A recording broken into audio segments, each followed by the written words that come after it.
I want to welcome everybody and thank you for taking the time to come to our Diversity Impact Weekend. And I especially want to thank Kimberly Trammell, who spent a lot of time putting this together, and of course Stephanie Boyd, our Director of Student Services, Recruitment and Retention, but she really runs the Student Services Department. And thanks to both of you, you did a fabulous job, and we have a great turnout, and we have some nice guests to help us this weekend. So, what is Pride? I have to read it myself every single time. It's very, very long name, but promoting recruitment and retention to increase diversity in nurse midwifery and nurse practitioner education. And you know, we've had this program here, how long, 3 years now? Yes, 3 years now. And our goal is to recruit and retain a diverse group of nurses to serve their population. And at Frontier, we've tried to do this and done it successfully, actually, for some of our, well, yeah, we have been here 70 years, 75 next year. But the distance education portion has really been for the last 20 years and 22 years. And one of the big objectives early on was that we would recruit nurses from their home communities, not have them move from those home communities, but stay there while they were educated, learn more about their communities during their education, actually using your community as a classroom, and then serving your own community.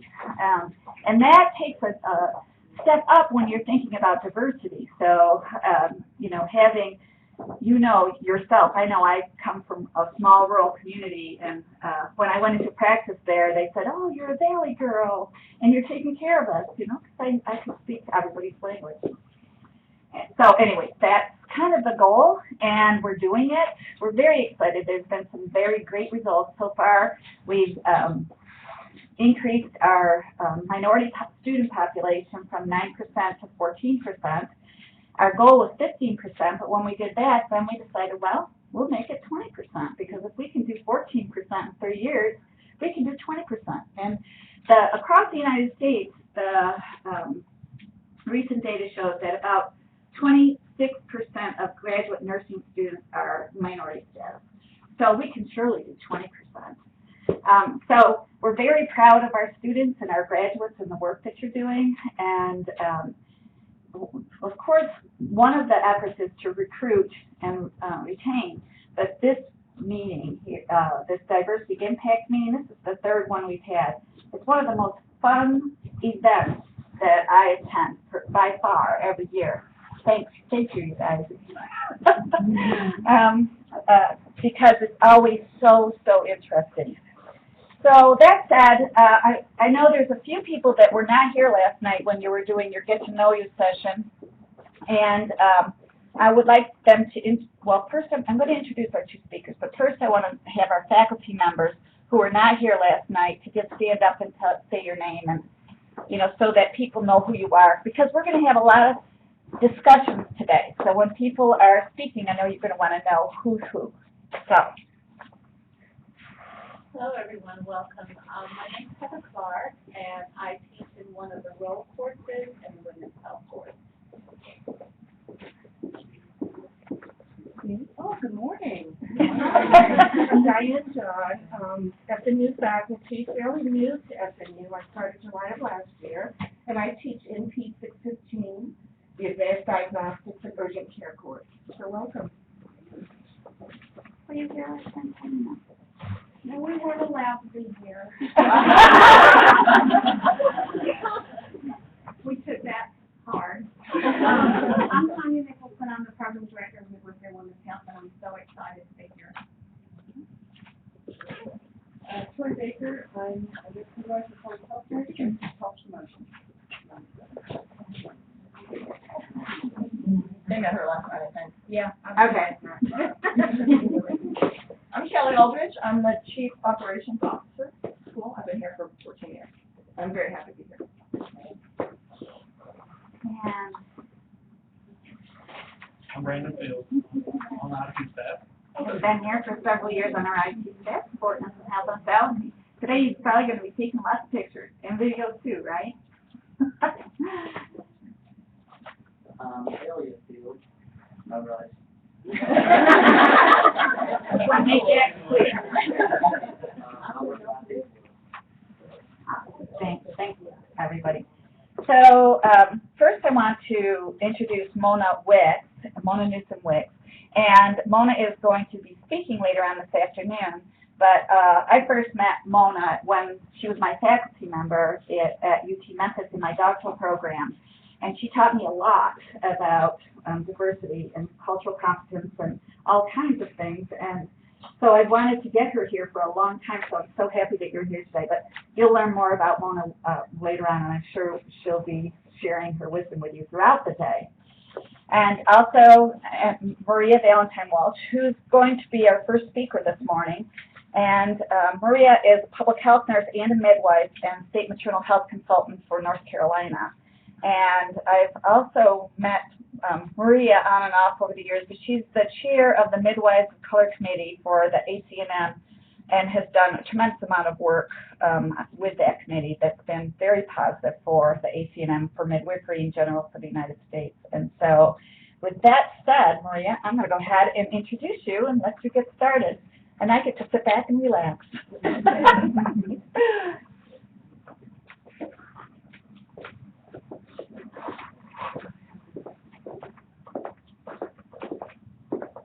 Good morning again.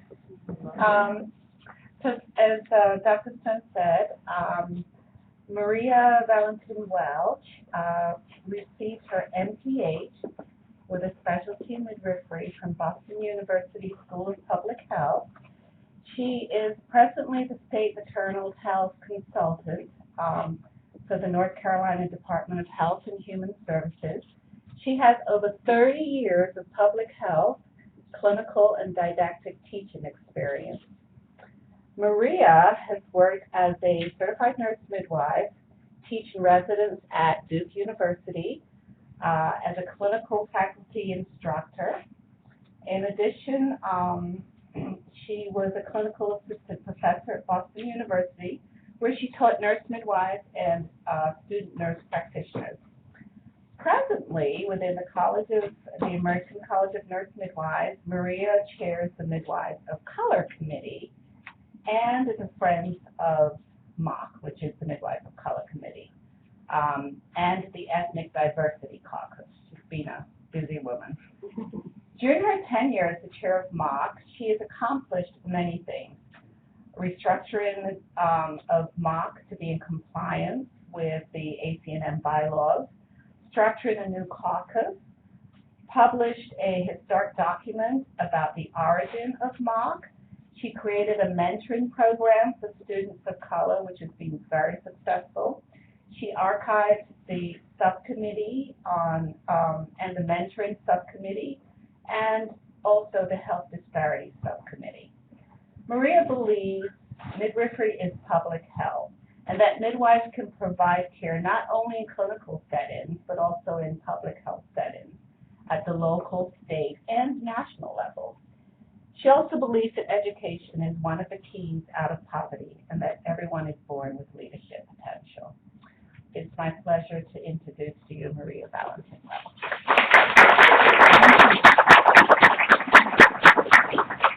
Thank you, Helen, for the introduction, and I want to thank Dean Stone and Stephanie Boyd and Kimberly Trammell and the faculty and most of all the students for having me here today. Thank you so much. I do talk low, so if I'm talking too low, just raise your hand and go like this. Oh, really? Okay. I told them they needed a mic. You will, and you will have a mic. Thank you. Dr. Strong, there can some extra cost feedback on the recording. What else have you got another option for?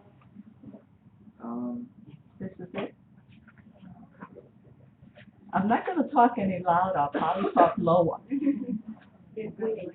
I would say it's like, Yeah, I would.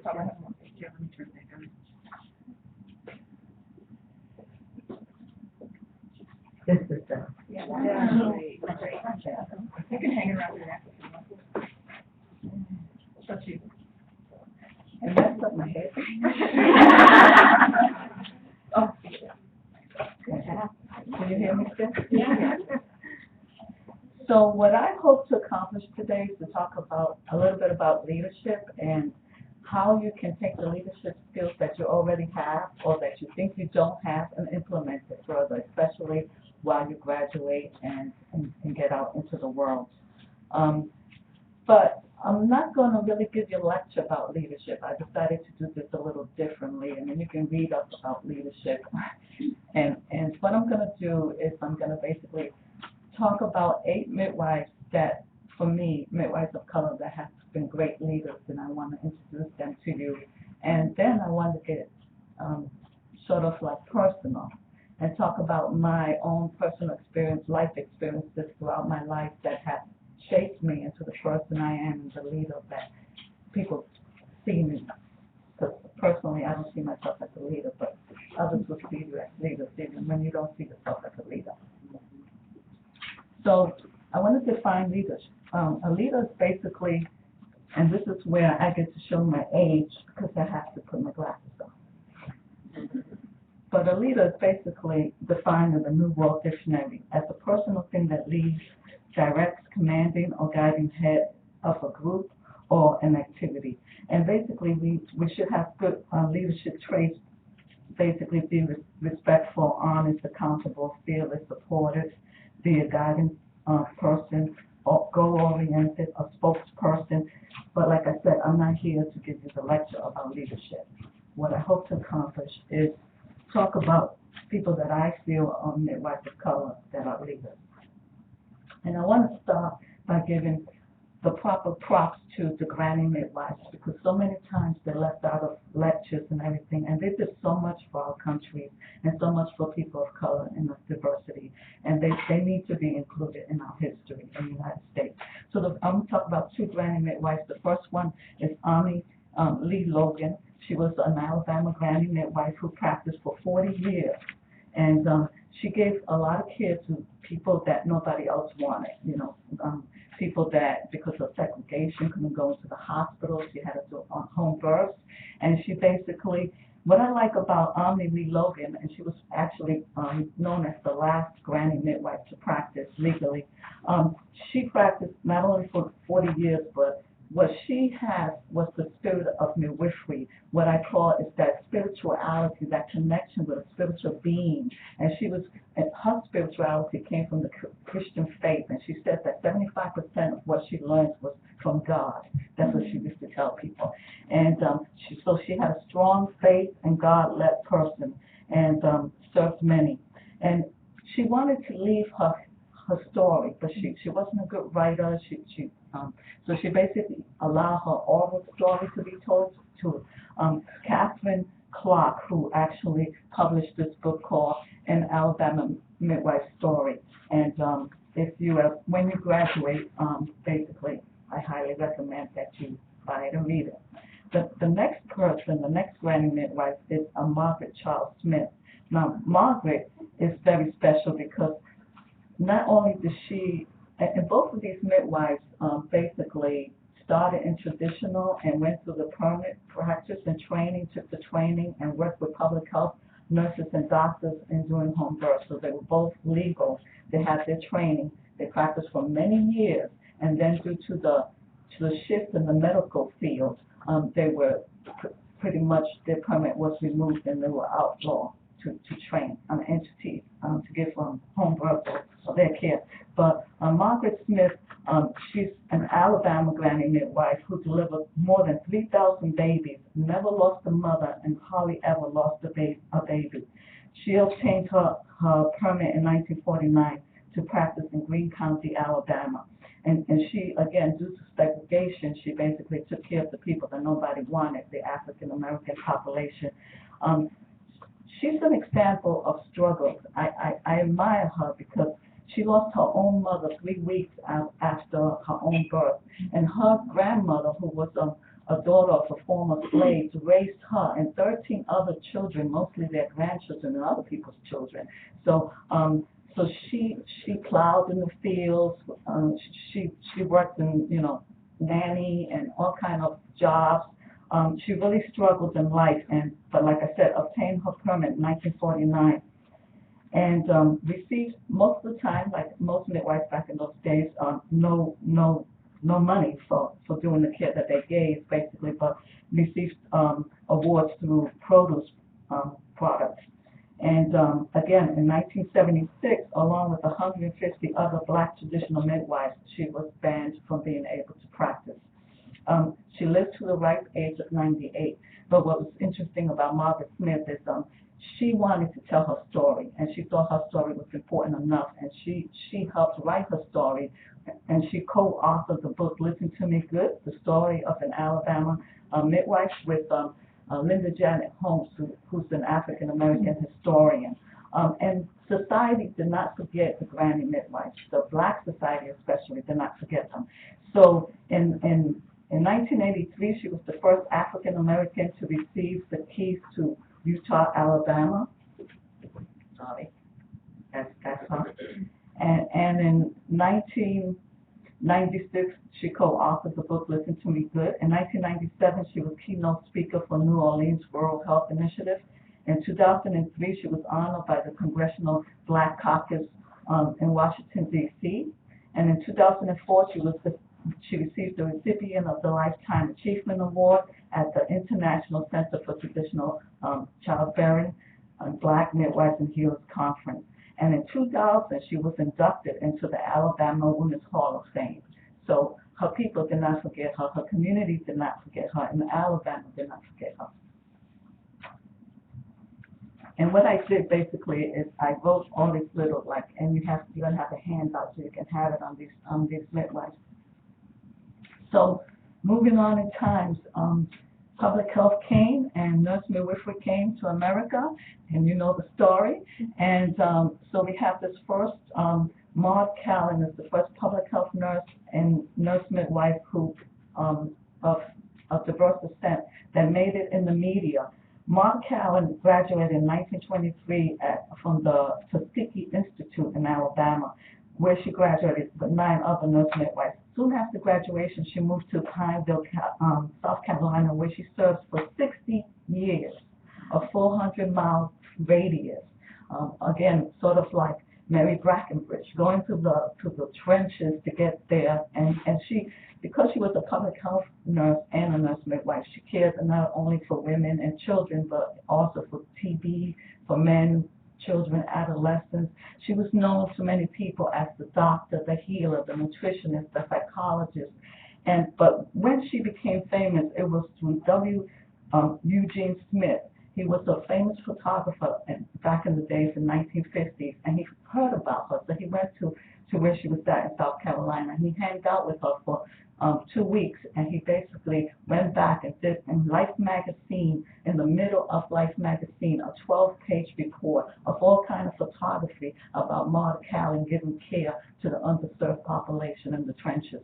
And so nationally, she got known, and people started donating money from all over the United States for Maud Callan's cause, and they donated up to $20,000. And with that donation, Life magazine, of course, gave it to Maud Callan, and she opened the Maud Callan Clinic. And she served and worked and ran the clinic to 1971 when she retired. However, she kept working voluntarily until she died at the ripe age of 91 in 1990. Maud Callan received many, many awards, and she got 2 honorary degrees. The first one was a doctor in humanities from Clemson University, and the second was in 1989 from the Medical University School of South Carolina. She got a nursing doctorate honorary degree. Just an amazing person, also keeping things positive, a tremendous leader. The next person is Captain Mary Lee Mills. And Captain Mary Lee Mills was also a public health nurse and a nurse midwife. She basically worked in 1946 also as the director of public health at the North Carolina College. These days it's known as North Carolina Central University. In 1946, she also became an officer for the United States Public Health Services. And she served as chief nursing officer for 6 years. She was recipient also of many national and international awards. And she became the United States spokesperson in public health, traveled as a consultant to maternal child health consultant in public health to Finland, Germany, Denmark, and Liberia, where they bestowed upon her the Knight Official of Liberian Humane Award. She basically also got inducted in 2012 into the American Nursing Association Hall of Fame. Very powerful woman.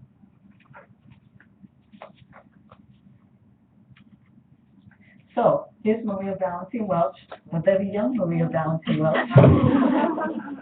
And this was in 1993. I was the first graduate from Boston University class. And Amantia Tripp Jarrett, I had the honor to meet her. She was our keynote speaker at the first class. Amantia T. Jarrett was a certified nurse midwife who basically was historically known for something called the Madera County Project. But before I get into that, I want to say that she was the first nurse midwife to establish licensing in California, and actually the first one to obtain a California license. She was a program director, she was faculty director, she worked as director of nursing for the American Red Cross, and she returned to the American Red Cross and stationed in Germany as nursing director until she retired in 1982. But what she is known, Amantia Jarrett, is for the Madera County Project. And basically what the project did was between 1961 and 1963, it was a 3-year project. She demonstrated at the Madera County in California that midwifery care, basically if you apply midwifery care to the setting, it basically in prenatal, interpartum, and postpartum care, there was an increase in access and a decrease in maternal mortality and infant mortality and prematurity when you had midwifery care, nurse midwife care, when compared to the physician care before and after the study. So she basically brought us to the forefront and saying, listen, nurse midwifery care is good. We do good things. We come out with good statistics. And nationally, because of her study, we were respected by physicians and by the medical field. And basically, we started getting hired a lot more across the nation. So I mentioned everything that she had done, and she came out of retirement to go and teach, I believe it was in Drew's University in California, in Los Angeles, in a very underserved community, to teach nurse midwives that had a lot of students of color in their program.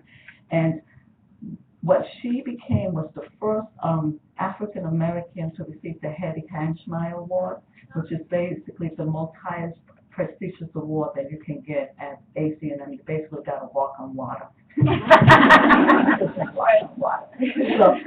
So she was the first one to receive the Hetty Hanchmeyer Award. The second one to receive the Hetty Hanchmeyer Award in 2001 was Betty Watts Carrington. And Betty Watts, we know Betty, and a lot of people here know Betty. And Betty is just a powerful force. She has a very quiet demeanor, but she leads tremendously. And Betty has worked in many different settings. She worked from a mobile van, giving care to the underserved, all the way to being a midwifery program director in Columbia University and at the Sony Downstate. And Betty is very well known for the work she did among ACNM. She was one of the few people that have served in the 3 ACNM divisions. She served in the Division of Research, the Division of Publication, and the Division of Accreditation, where she was chairperson. And she's extremely very well known for being the person that brought institutional accreditation to ACNM, which took a lot of work. We basically, ACNM, we would go out and we would accredit and pre-accredit programs nationally as far as nurse midwifery and certified midwifery programs went. But Betty took it one step further. She got to the federal level to agree and give us institutional accreditation rights. Like I said, she was the second Hetty Hanchmeyer Award recipient, but the first African-American vice president in ACNM. And she was also a founder of MARC, and she was a consultant for MARC, and she's still a consultant to this day for MARC. She's one of my mentors. I call Betty up a lot. I say, hey, Betty, what's going on? And I need a consultant. And she's known to many people as an excellent teacher, role model, mentor, a clinician, and a leader. She has retired, but like I said, we still utilize Betty a lot. And this brings me to Lily S. Shaw. Lily Shaw is a certified nurse midwife and a pediatric nurse practitioner who also did tremendous work, especially around accreditation. Around midwifery education. She worked 31 years at the Sony Downstate Midwifery Program, 18 of those years as the chairperson of the program.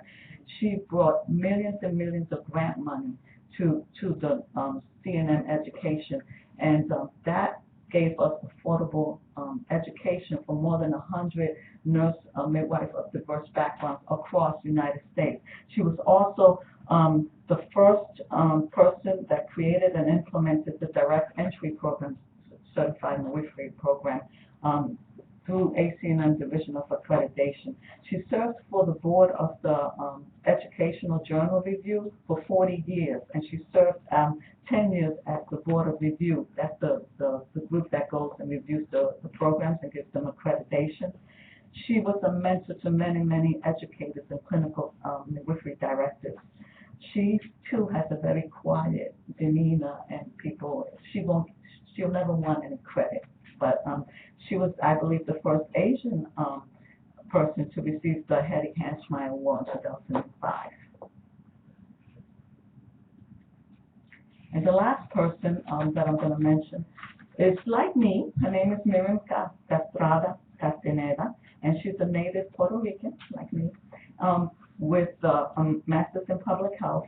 And what Miriam did was she basically brought the research of maternity care in Puerto Rico to the forefront, where during her schooling, she basically researched, and actually she came to Frontier and worked with the Frontier in her research, and she basically demonstrated that in Puerto Rico, 31% of all deliveries were performed in private settings by axillary midwives, and in the northeast region of Puerto Rico, the maternal mortality for postpartum hemorrhage was 12 times greater than that in the hospital.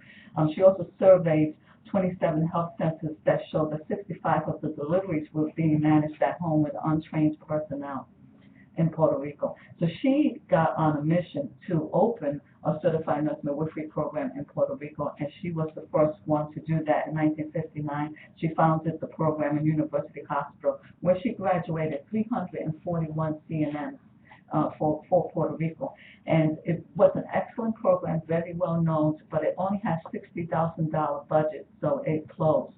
And it took her 17 years struggling to open another program, and she accomplished that in 1996, opening the CNN program that we now have in the University of Puerto Rico, where you graduate with a master's in public health. She too received an honorary degree, Doctor in Humanities, in 1972. She also became a Pan American Health Organization consultant, and she consulted for Argentina, Chile, Peru, and even Southeast Asia. So those are my ladies. Those are my role models. So who am I? Well, you heard the introduction, so I'm not going to go into much. But other things that I have done is I've been also a member of the Board of Review, and I've also worked with, I work very strong with the American College of Nurse Midwives Foundation. In the mentoring program that we have created nationally, we've mentored more than, and it's only been around for 2 years, we've mentored more than 50 student nurse midwives of color, and we have recruited more than 60 mentors, and we do not discriminate. I don't care what color you are. If you want to a mentor, come to us. If you want be a mentor, come to us. So we do, it's a pilot program, and my goal is to keep it a pilot until we can work out the kinks and then turn it to a national mentoring program for student nurse midwives. And we just did an IRB, and we did an evaluation of the program, and it basically, the student let us know that we need the program, but we have to do, there's a lot more that students need, so we do have a lot of work ahead of us. The archive project that she mentioned, I actually got Linda Janet Holmes, the person that's the African-American historian, to work with ACNM and work with Mark, and we basically paid her. And she interviewed 20 midwives that were founders of ACNM, and basically is a document. It's being published and it's going to be in Nashville, Tennessee for sale. What I'm hoping to do is advocate it to be a professional issues reader across the nation so that people can learn about H&M midwives of color and how did we come to be to have that committee. We have what's called also the Midwives of Color Watson Scholarship Committee, where yearly we do fundraising for midwives of students of color, and this year we're going to give out $13,000 to student nurse midwives. So that's and in my regular job, because that's all voluntary work. So in my regular job, I'm one of the first person that did the lead and pregnancy guidelines for North Carolina. I serve to make sure that in the state of North Carolina, we still serve the underserved, the undocumented, the people who have no insurance. So we do a lot of policy writing, and I go out and audit 11 high-risk health centers and we have basically I consult for 100 local health departments and in maternity, and make sure that care is given to the underserved. But what has shaped me into the person I am and the leader that I am, and I want to start, and this is where I'm going to get personal, and I forgot that we were going to be mainstreaming, so hey, here we go. So I want to get personal. One of the stories that I can remember from a very early age, I call the kitchen table story. And basically, my mother sat us in the kitchen table and gave us our destiny of what we were going to be. And I have two older brothers. I'm the youngest and the only girl. So she looked at my older brother and she said, "You're going to grow up and you're going to be a doctor." And I'm sitting there, yeah, what am I going to do? What am I going to do? And she looked at my other brother and she said, "You're going to grow up and you're going to be a lawyer." And I'm like, "Oh, really? What am I really going to be?" And then she looked at me and she said, "Well, you're going to grow up and you're just going to get married and have kids because you're a woman." And that was my destiny. And I remember getting angry and saying to myself, in my mind, of course, trying to talk to Mom, I'm going to grow up and be somebody. I'm going to graduate from high school and I'm going to go to college and I'm going to prove that I can be somebody. So the key point being is that I took the negative vibes and surrounding me, that we have a lot of us surrounding us, and converted into something positive. I was the first one and the only one to graduate from high school, and I was the first one and the only one so far to get an associate's, a bachelor's, and a master's. And I want to say that these days my mother is encouraging me to get my doctorate. So because she has learned the power of education. So that's the take home for that. So take home point is take the negativity surrounding you and transform it into something positive. So before I went to college, my father, who didn't raise us, I went and told him that I was going to college, and again, same mentality. But why do you want to go to college? Just get married, have kids. That's what you're supposed to do. So basically, and we have to understand where some of our folks and our people come from. My father, he's since passed away, but he was illiterate. My mother taught him how to write his name, So the point being that you can't take the negative vibes, the people want to project their own life onto you. You have to basically take it with a grain of salt and move on. Don't let others dictate your future. A leader takes control of his or her own future. You are truly the only one that can lock or unlock. You got the key to unlock your future. I believe that in the seed, I want to go a little bit back. Ira Chadliff, he's an author of The Courageous Leader and The Courageous Follower. And he states that we are all born leaders. So he feels we are all born with the qualities. But I believe that in some, the seed is watered and nurtured, and in others, the seed is trampled upon and not nurtured. So take the negativity and throw it into the universe. Don't carry the failures of other people onto you and let that project you. So another story that shaped me into who I am is being other. And I learned early in life that I was other. So what happened was I was living in Massachusetts at the time when there was busing. If you know, I don't know how many people, raise your hand if you understand busing. Okay, some of us too. But basically, it was sort of like there was segregation of the school system, and Massachusetts wanted to mingle us so that what they did was they took the yellow buses literally called busing, and took people from kids from poor neighborhood and brought them into good neighborhoods to go to school and vice versa. So you can imagine it wasn't very successful. There was a lot of riots going on, and I remember that I was in the 9th grade and there was a riot that was just about to happen between the blacks and the whites. And my teacher said to the classroom, okay, all the whites go to the cafeteria, all the blacks go to the auditorium. And then she looked at me and she said, Maria, you can go wherever you want, you're other.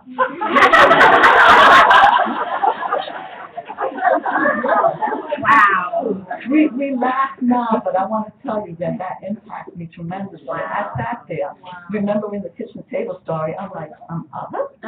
What the heck does that mean? But so I didn't know where to go, to be honest. And I had a Greek friend in the class, and she said, "Come with me to the cafeteria." So I went with her to the cafeteria, and a few moments after, my brother with a big afro came looking for me, and he's like, "Hey, I'm here for my sister," and he took me to the auditorium. And when I walked into the auditorium, it's light and long hair, whatever, people were talking. You couldn't hear a pin drop. Like, who's that? And then he's like, she's cool, she's my sister. And then they went right back to talking. So it really was a moment that really taught me how separate we were and how, I was other. And no matter how I tried to fit in life, I was always going to be other. But I want to let you know I have learned to be proud of being other. Because I know that being other brings a specialty that comes with me. It brings some qualities that I have that others don't have that I can bring to the table. So the point being, be yourself, regardless of how others view you. I don't care if you're black, white, Chinese, whatever. Just be yourself. Don't let others intimidate you. Sometimes you will be the only person of color sitting at the table, And you know what? Speak up. Don't get intimidated, if you're the only person of diversity. Because they need to listen. You are the voice of our people. And if you don't speak up, they're not going to know how to serve our people. Or they'll know, but they might be a little clueless, and then they'll work it through. But you can help a lot. And believe it or not, most of the time, the people at the table are going to be very happy and proud for you that you're at the table helping them out, because they want to figure it out, and they need you at the table. So be a leader at the table. Well, counseling, we're in school, right? Sometimes we get good counseling, and sometimes we don't. As you probably already kind of figured out, I had a very dysfunctional life.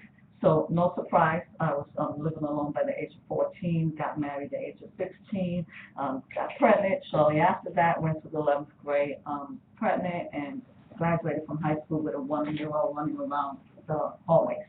So, but when I was homeless and pregnant and living in an abandoned apartment, my baby wasn't growing. I had intrauterine growth restriction, and so they were telling me to keep eating, but no one was asking me if I had any food, or if I had a refrigerator. Thank God maternity care has changed, and now we have even checklists. We make sure we really assess a person's home environment. But so I dropped out of high school and decided to go and work at a factory, and because I needed to feed my unborn child. Okay. So, but I still always remember there was a counselor at my school. She was from Argentina. She had blonde hair and blue eyes, but she was Latin. And every time I would come to my abandoned apartment in the projects, she would basically left me notes. Maria, come back to school. Maria, you can do this. Maria, you can be somebody. And because of her, one day at lunch break, I was like, you know what? Enough of this. I got to go back to school and get an education. So I hanged up my apron and I went back to school, and there was a friend of mine who used to follow me everywhere, because leaders have followers. So she dropped out and I dropped out and went to work at the factory, and she went right back with me. She said, "Where are you going?" I said, "I'm going back to school." I'm going back to school. So she followed me right back to school. So basically, and then this counselor left, and there was another counselor in the 12th grade that said to me, she came on board and said to me, "Well, what you doing here? You have a kid. Drop out and get your GED." And I was like, really?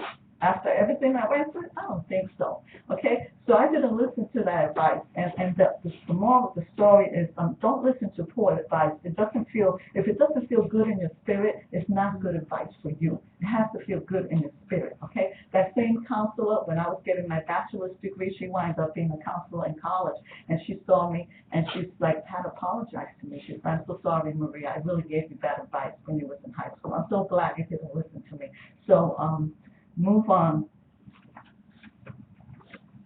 Scholarships. I want to say that we're all here, a lot of pride, I believe, is a scholarship, and I want to thank the Frontier for doing that and for being so perseverance in getting scholarships for people of color and for students, period. We all need scholarships. It's hard for us to do our work without scholarships, you know, especially, like I was saying, you know, sometimes if you're a person of color and you have kids and stuff, you can't make it through school without scholarships. You have to work and then go to school too, and of course that's going to affect your grades, you know.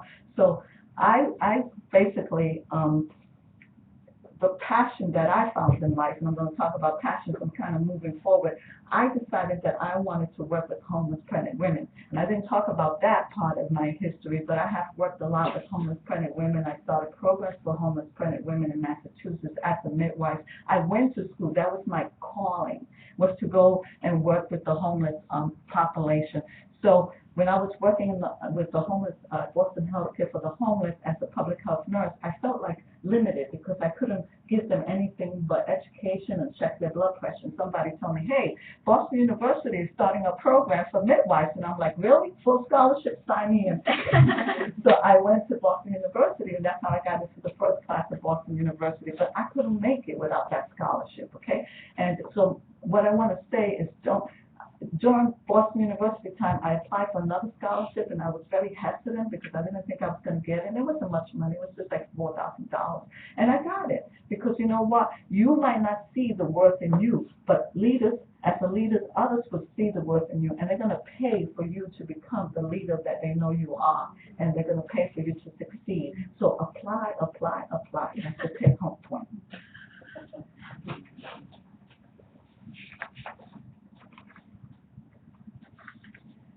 And also know your worth. We all have our stories. We all have stories that have shaped us into the people we are today. Know that there's a leader in you, regardless whether you don't find yourself as a leader. It's just waiting for you to unleash it. We lead differently. You don't have to be in a group. You can lead in front of a crowd, or you can lead in the stillness and quietness of a birth. Or you can lead by holding someone's hand who just had a stillbirth and just grieving with that person. Or you can lead in a laundromat with somebody that needs your help. Or you can lead like I have so many times in a shelter for battered women or for runaway adolescents. I used to take my students to the shelter to show them how to give care in a non-traditional way, which basically it truly is traditional because that's where we come from, public health, but in a non-hospital clinical setting. And they used to love that. It was like, this was a great experience bringing us out and letting us use our skills in a public health setting. So take the lead and take charge because there is a leader in you. And like I said, you have to be the voice for the voiceless. But sometimes we have to leave behind closed doors, okay? When I was, like I mentioned, the first class of BU, we were the guinea pigs, you know, how the first class is. And so we used to sit there, it was like, must have been like about 10 of us, wondering, what are they thinking? This doesn't even make sense. And why are we doing this before this? And, you know, and later on in life, the professors confessed to us that they were just 2 steps in front of us. You know, they were doing the curriculum and implementing it in 2 weeks out. I mean, it was like a new program. But what I used to do was I used to go behind closed doors to the program director and tell her, you know what, this is really not working, and this should be done this way, and this should be done that way. And I really thought I was getting on her nerves. But I have to say, in graduation, she surprised me by giving me a leadership award and telling my fellow students, my fellow classmates, what I was doing behind closed doors for the past 3 years. And they were all surprised and grateful that I was doing that. So, and because of the advice that I gave, the program got shaped better for the future students. So all to say, but do not embarrass our leaders. Our leaders do not want you to confront them in front of a group. You're going to put a person in a defensive mode when you do that. If you see something wrong, go behind closed doors and talk to that person. They could be more receptive to listening. Respect our leaders. And find your passion. my passion, like I said, was the homeless and giving care for the homeless. And I became a national speaker for the homeless. I did presentations for the homeless and still do. And this became my passion. My other passion became mentoring. As you can believe, you know, there was a lot of teachers and instructors and directors that mentored me throughout my life. I remember when I was in high school, and my two teachers, they were basically telling me, don't tell anyone that you're living alone, and, you know, because they're going to put you in social services, you know, and that's what they used to tell me. I was in a bilingual program, so they had a connection with me, and then they told me, what do you want to do? And I said, well, I want to be an LPN, and they said to me, well, why do you want to be an LPN when you could be a nurse practitioner? I said, well, what's that? And they basically explained what it was, and I said, you think I can get a master's? And they're like, yes, you got the potential. And do that with your clients, with the people you serve, see in them what they can't see, and help them. There's plenty of people that I have helped to just, and the best I have helped them apply for programs to be first-time home buyers. Like, why are you renting? Apply for the program. Now before the baby came, they had a home, you know? So that's what we have to do. Why? Okay, you're pregnant and you're in school. Don't worry about it. I was pregnant in school once. Finish your school. Go to college. You know, tell them your story. Don't be ashamed of sharing your story, because through your story you're going to help others. But get a passion. You have to find a passion. And some of us have it. International health, teens, pregnancy, whatever the passion is. Just focus on your passion. Whatever you're going through now to get through this program, just get through it and keep your passion there. Even if you got to take a picture and put it on the wall, what you want to do in life after you graduate, because that's going to be the focus point. You know how plenty of women have focus points. That's going to be a focus point to finish this program. But find a mentor and be a great mentor. Become a great mentor. But listen to your heart and lead with your heart. Sometimes, as much as our mentors love us and care for us and give us good advice, sometimes, like I said, if the advice don't feel good, it's not for you. I was advised to not be the chairperson of MOC because MOC was really going down the drain. And I was like, really? MOC needs help. So as much as I loved and respected my mentors, I became the chairperson of MOC. And now, you know, they really like, wow, that's great. And they helped me throughout. You know, it hasn't been just me. I've had a great teamwork approach with MOC. Tasha Washington helps me with MOC. Heather Clark helps me with MOC. Kimberly helps me with MOC. This is a team approach that we have in MOC. But be careful what you ask for. This is my two little labs, and they're not little anymore. They're 7 years old and 100 pounds each, and the story's not about them. but they have done a lot of work. And what I want to say is, as leaders, sometimes we have to go out and we have to ask for something, right? So we have to be careful. And so basically, something was happening nationally in the WIFRI, and there was people of diverse backgrounds coming to me and saying, where's the ethnic diversity at that table? Tell your organization we need ethnic diversity at that table. I was like, okay. So I had to go and tell them we need ethnic diversity at the table and give them a long list of people that were highly qualified to be at the table. And then they went and did their thing and came back and said, okay, we agree that we need ethnic diversity and we need you. So when you speak out, you know, be ready to roll up your sleeves and take it on and move with the agenda, because, you know, sometimes it's going to be you. And you know, you can't bring something to the forefront and then don't follow through. So that's the take-home point there. As a leader, you got to follow through. And don't forget, all great leaders have a past which has shaped them into the person and the leaders they are. Here's my past. I still, to this day, have my Medicaid recipient card. I still, to this day, have the food stamps that I have not used. I kept my last food stamp because I wanted to always bring them out the drawer every 5 or 10 years and look at where I've come from. Okay? And I'm not embarrassed to, I'm not ashamed to tell my story, because this is the events in life that has shaped me into the person I am. And we all have our struggles in life, and we take our struggles and we can turn them into blessings. So your sorrow has not been in vain. Whatever you've gone through, it will help someone else. I think about the crazy media and what's happened to those 3 women that came out of 10 years of captivity, and my heart goes out for them. But you know what? They're stronger, and they're there for a reason, and they're gonna help others, I believe. So here's the reading references, like you really need another book, right? But when you graduate, I want you to buy these 2 books and think about reading them.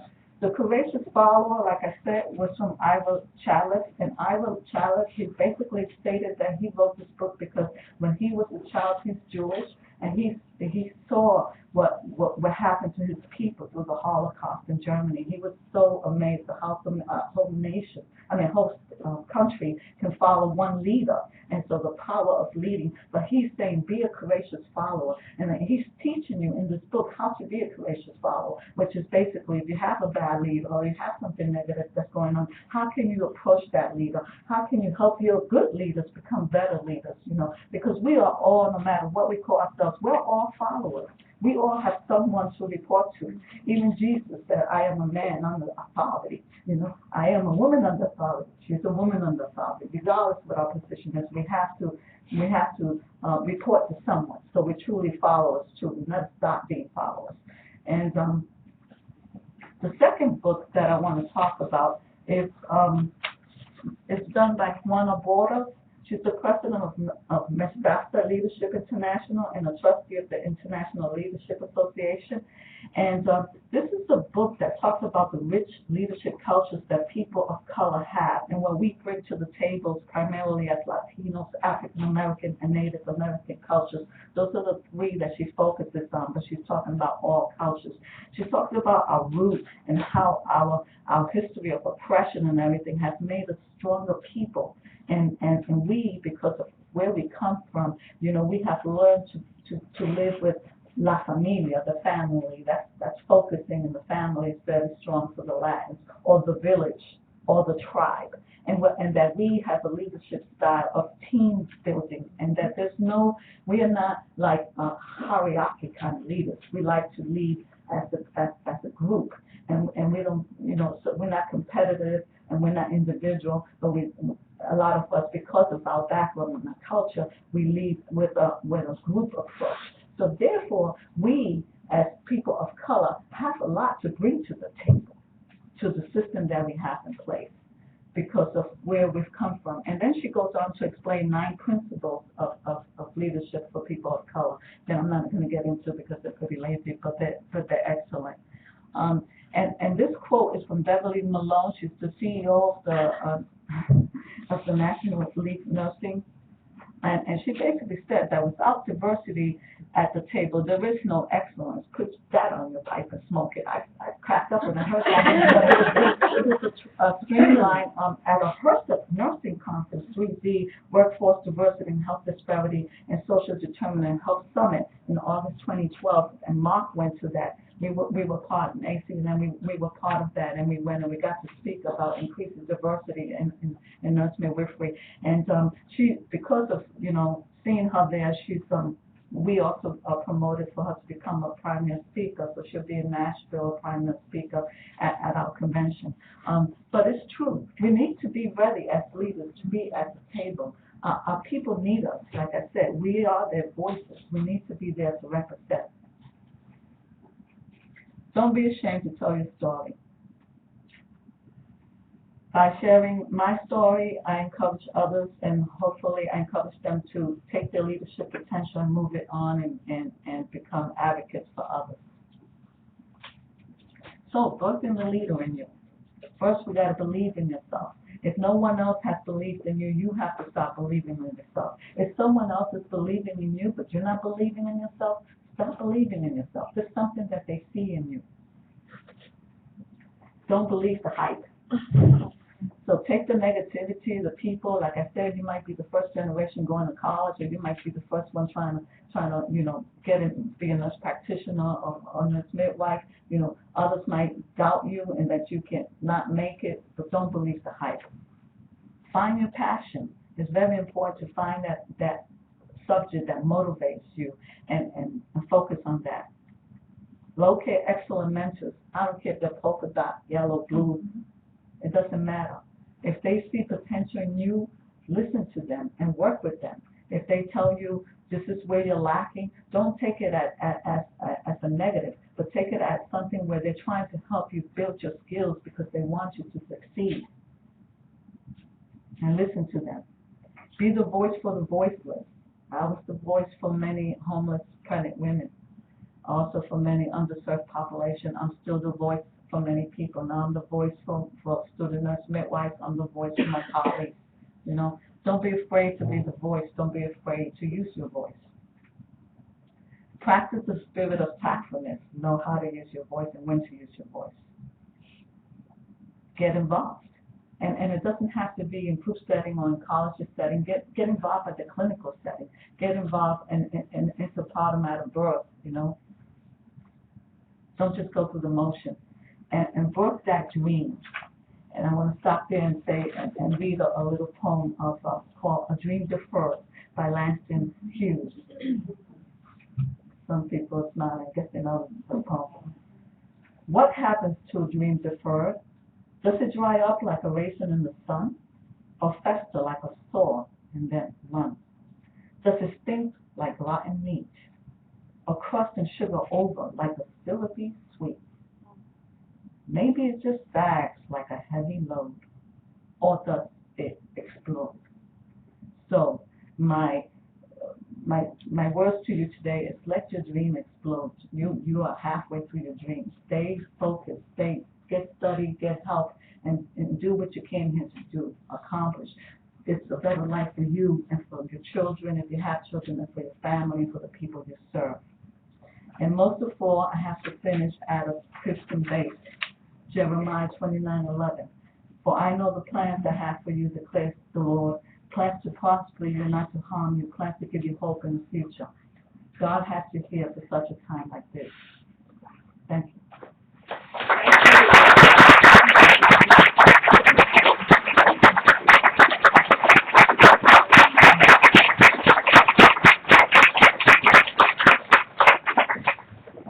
I guess it's time for questions and answers, if there is.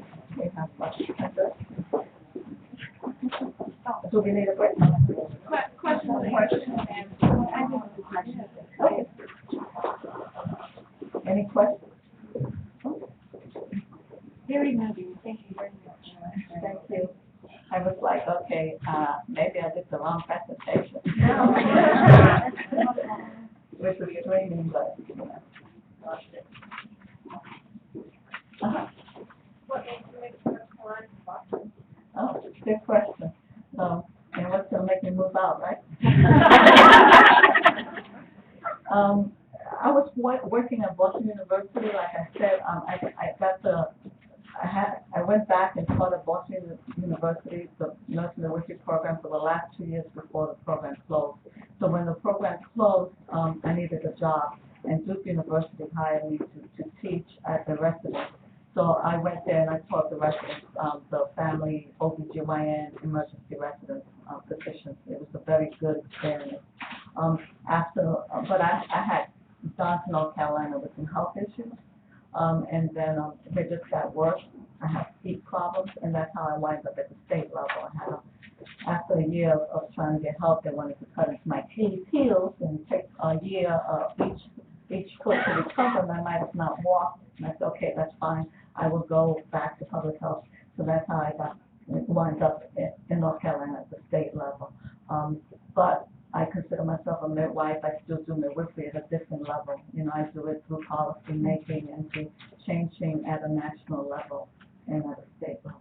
Thank you for the question. I'm not able to attend the annual meeting, as you know, and I'd like to purchase the archive. So how would I do that since I'm not going to be able to? Yeah, good question too. We actually hope to purchase it online to the ACNS shop. I've already talked with ACNS, that's all arranged, that's how we're going to do it. And the proceeds of the document is going to go to the Midwife of Color Watson Scholarship. So it's going to be $8 for members and $10 for non-members. Maria, you talked a lot about mentoring. And with our program, it's a distance education program, so our students don't always have that face-to-face interaction with faculty or other people in the community who may be a potential mentor. What's your recommendation for finding a suitable mentor?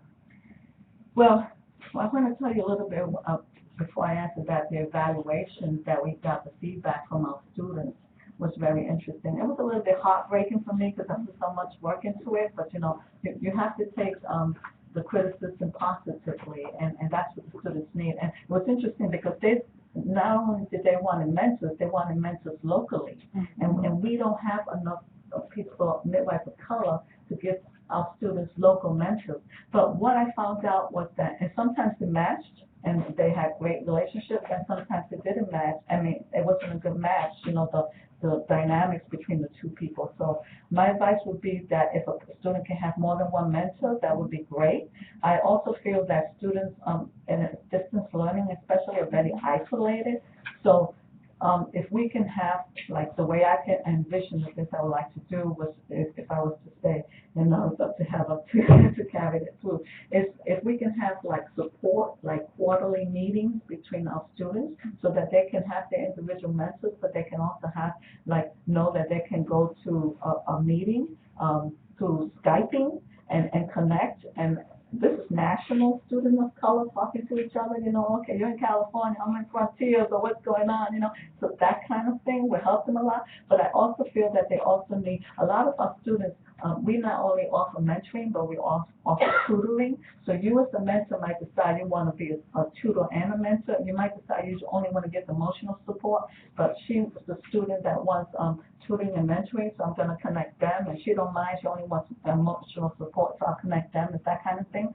So, but what they need, what I think they need is also like, I would like to do like a subject matter and have it like a tutoring at a national level, so that monthly we can have a subject, let's say preeclampsia and hypertension disorders this month, and prematurity next month, and you know, we have to assess what we think the student needs to pass the board and offer that through ACNM, you know, through the top, you know, what they have, the streaming that they have. So I don't know if I answered your question, but there's a lot of work that has to be done in mentoring. It goes beyond just the emotional support, I guess. Thank you for your presentation. Like yourself, I'm a public health nurse on the Indian Reservation, and my dream eventually is to become a nurse midwife. I also hold a public health, master's in public health. Were you a public health nurse and then a nurse midwife, and how was that transition for you? Were you a doula, or did I miss something? No, I was not into, I was a public health nurse. When I graduated with my bachelor's, I went to work for the city of Boston at the Healthy Baby Program doing home visits, and then from there I went to work with the homeless people in the shelters doing visits, and then from there when I heard about the scholarship, because I felt my skills were limited as a public health nurse, so I wanted to do more for my patients, and then I heard about midwifery, and that's how I applied, and that program gave you a license in midwifery with a master's in public health. Oh, and that's how I wound up with my master's in public health. And I want to say that, you know, I love my master's in public health. I want to change it for the world, you know, but I want to say nursing wants master's in nursing, and it has caused a lot of problems for me personally, not having a master's in nursing. thank you. Any other? I just want to say thank you for everything that you do, and your approach to life, and your transparency to let people see you and to see into who you are. I think that helps with people who are in various stages of transition to becoming who they're on the way to being, and it's very inspiring, your story. Thank you. So, anybody else? So I want, One more. How do you become a mentor? Is it on your website? You have it on your phone, that will go to yeah, you can, and I want to go back to, actually, let's escape this. I just want to show you something. But I want to go back to the first slide that has my email, and you can actually just email me, and I'll give you an application. And the application is more for, but before I do that, I want to show you, this is the cover of the document that we're going to be selling in Nashville. It's called Into the Light of Day, Reflections on the History of Midwives of Color within American College of Nurse Midwives. And we had some of our colleagues proofread this before it got to the level of publishing, and they were very moved and humbled, quote unquote, to hear their colleagues' story of how they felt among the college. But here's my, I'm chair for Mark at embarkmail.com, and here's my phone number. So just basically write to me. If you want them, if you're a student and you need a mentor, write to me. And some of our students have, like I said, more than one mentor, so you can have one from your program and have one from the outside source. We also have included the Pride application in your Pride folder, and then it's on the Pride website under applications. So you can apply for a Sage Mentor, you can apply for an 18 midwife coaching program, audit online or email. And you will have access to Maria's presentation slides after today, so we will send those out. It would just be the 8 with the midwife, you know, the 8, the history. I didn't give you you didn't need pictures of my goldfish. Is there anything underway to help us find clinical fighters, find preceptors? That's an excellent point. Precepting, as you know, nationally is a big problem, and a lot of students come to Mark, you know, trying to find a preceptor, you know, and so we try to start a precepting subcommittee to help that, and we found out that the precepting is very complicated. Some schools have their own contracts with a certain school, so I will find you a preceptor, but then now she can't precept you because, you know, where she's working has a solo, you know, contract with another school, so that made it difficult. And but what we have done, and then I have to be careful because once I promoted it to the listserv, like if there's a student that comes to Mark and says, I really need a preceptor, and some schools like that and some don't. So you know, I promoted one and I got sold it because they're like, we find our own preceptors. It makes us look bad if our students go finding students precepting for our students. And then there's other, especially some distance learning that expect you to find your own preceptor. So, you know, we have to, it's like walking on eggshells. We got to find out who we can help and how we can help them. But we have found preceptors through word of mouth and through our Mark listserv. But precepting is a problem. It's a national problem that we're going to have to learn to address, especially with the Affordable Care Act. We need more clinical sites. Maria, I'm in Stanford, North Carolina, and for our, we find our own preceptors with our program, and I'm having a really hard time finding preceptors. Maybe I'll talk to you afterwards, see if there's any, you know, because the students in Duke and everything else, Right. we have a lot of partnerships that I'm getting blackballed. Right. And ACNM is very aware of that, and under the student section or the I think the dome section, but there's a committee working on that too, and maybe we can connect you to them. But you know, it is a problem, and I'm concerned that we're going to pay for precepting. That's good and bad. You know, I mean, it's good that we can pay for precepting. That might open a lot of doors, but then we need something really in place to really assess the preceptors.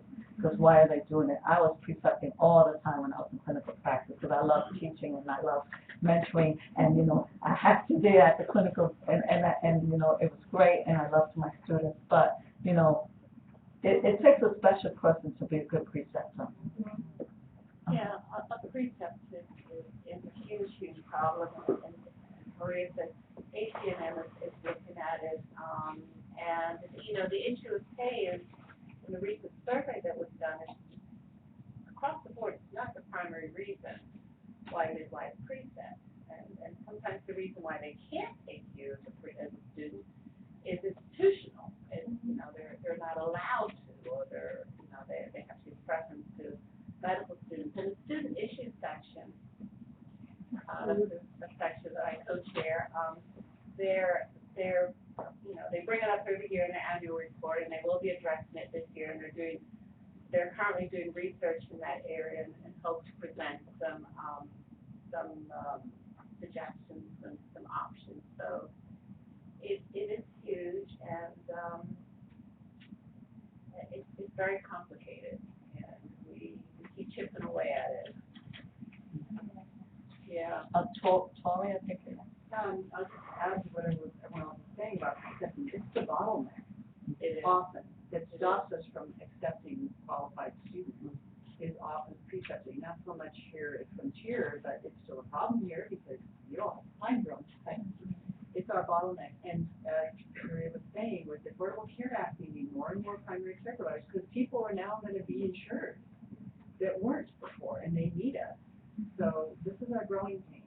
We need to precept the people coming behind us so we can grow as nurse practitioners and as nurse midwives. We need to grow as advanced practitioners to meet the needs. And I want to give the seed, plant the seed, please become a preceptor. Yeah, You know, and a mentor. Even if it, you know, you want to wait a year after graduation because you got to get your own skills honed, and that's fine. But then after that, please become a preceptor.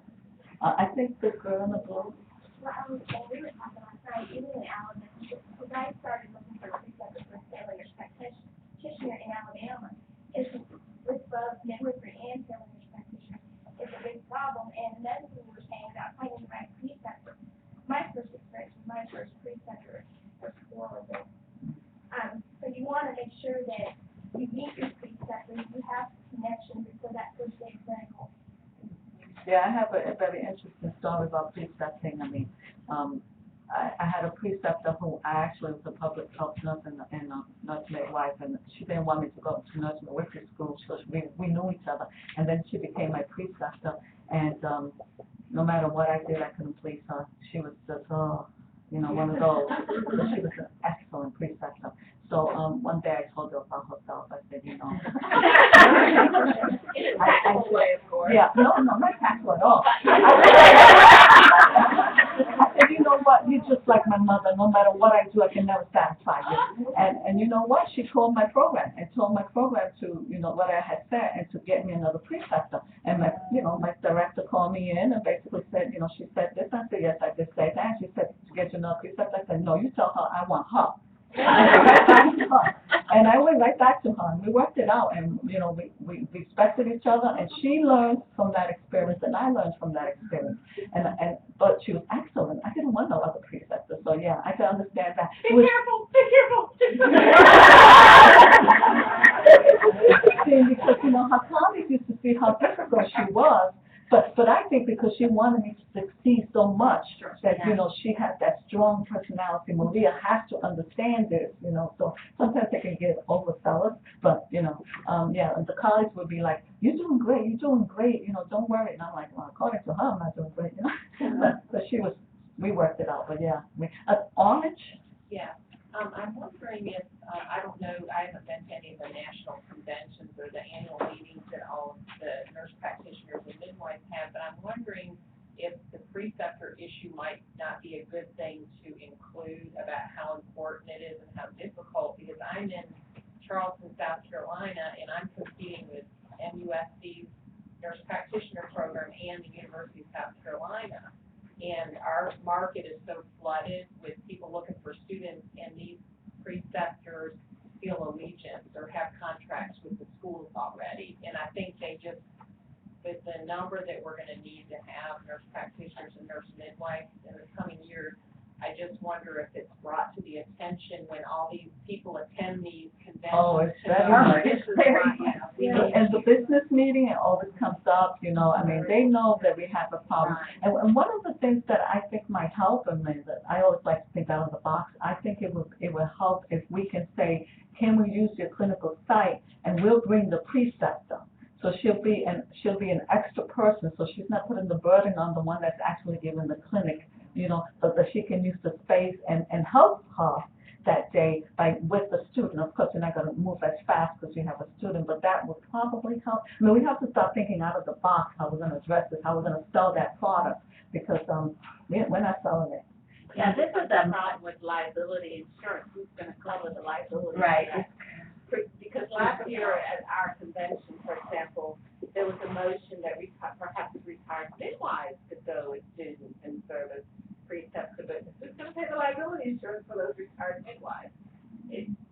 So maybe you have to include it in the tuition, unfortunately, It is, or you some. know, it is discussed at every national meeting, AFP, I mean, this is an issue across our profession. I think that, as hard as it is for the midwives, it might be even harder for the FMP, because we've had so many new FMP programs start in the United States in the last few years. It's just an incredible number. I mean, here in Kentucky, we have 5 FMP programs. And so, you know, it's not an easy, I like Maria, we need to think of every, you know, solution that we can. And, but there's not a one answer for every site or every state, or, you know, I do hate it when schools sign contracts and say they can only take that preceptor because sometimes they're thinking along the lines of a traditional program that starts in August and ends in May. And so a lot of those sites, they're only using them very specific times of the year, where other students, like at Frontier, because we admit every term, every quarter, you could slide in there. And so I think some of the things we really need to think about is working together more rather than.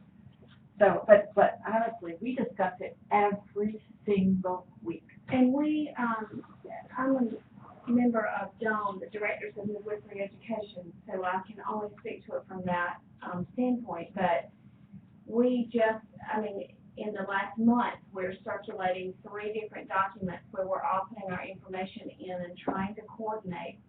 And it's difficult to coordinate with people that you're competing with. Mm-hmm. So you have an underlying competition because we all want our students to have sight.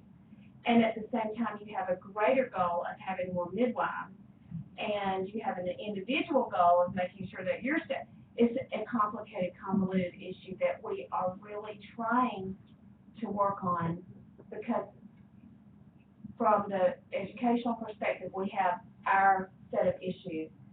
From the provider standpoint, they have their own institutional set of issues as well. So some of the institutions just plain will not allow us to, period, for whatever reason. They have different sets of reasons. And it is so convoluted. Yeah. And the American Association of Colleges of Nursing just asked me to sit on another committee that's looking at precepting. And I mean, it's just everybody's looking at what are we going to do? You know, how can we make sure that every student gets a clinical site? I mean, the good news is nobody's ever not graduated from Frontier because they couldn't get a clinical site. But it does require sometimes relocating, going places you didn't intend to go. But like Maria says, that could become an opportunity, not just, so, but I guess there's no easy answer. Before we close out, I want one last question. Francis, you have a hand? I just wanted to say that when I think about the credentialing process and how difficult it was for me, my questions are twofold. One is why we can't keep the sites continuously credentialed once we have a student over there, and if there's some way possible for students who are at a site to maybe introduce other students to that site while they're still on site and maybe keep it going. Because we have students all over the country, and it seems to me that because we're doing it on an individual basis, like I get the site credential for me, and somebody's coming behind me, I have to get the site credential for them, and if there's any kind of a gap or a delay, because the forms time out after like a 3-year period, I think now, then you have to start all over from scratch, and if we could just keep them. Well, we do. We have been doing that. We've been trying very hard to keep the site. Some sites won't continue a contract with us if they don't have a student there. But once the site is